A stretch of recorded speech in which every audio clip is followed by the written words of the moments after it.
ಒಬ್ಬ ಬಡ ಬಾಲಕ. ಆದರೆ ಅವನ ಕನಸು ದೊಡ್ಡದು. ಅವನು ಜಗತ್ತಿನ ಅತ್ಯುತ್ತಮ ಧನುರ್ಧಾರಿಯಾಗಬೇಕೆಂದು ಬಯಸಿದ.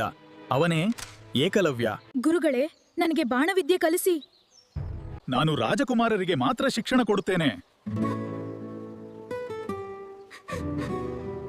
ಹೃದಯ ಒಡೆದರೂ ಅವನು ತನ್ನ ಕನಸನ್ನು ಬಿಟ್ಟಿಲ್ಲ. ನೀವು ನನ್ನನ್ನು ತಿರಸ್ಕರಿಸಿದ್ದರೂ ನೀವೇ ನನ್ನ ಗುರು. ಪ್ರತಿದಿನ ಹಗಲು ರಾತ್ರಿ ಅಭ್ಯಾಸ. ಕೊನೆಗೆ ಅವನು ಅಸಾಧಾರಣ ಧನುರ್ಧಾರಿ ಆದನು.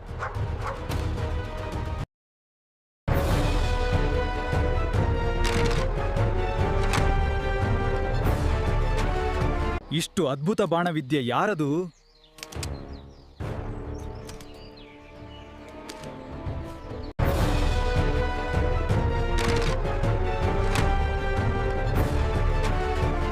ನಿನ್ನ ಗುರು ಯಾರು? ನೀವೇ ಗುರುಗಳೇ. ಹಾಗಾದ್ರೆ ಗುರುದಕ್ಷಿಣೆಯಾಗಿ ನಿನ್ನ ಬಲಗೈ ಬೆರಳು ಬೇಕು. ನನ್ನ ಬಲಗೈ ಬೆರಳೆ?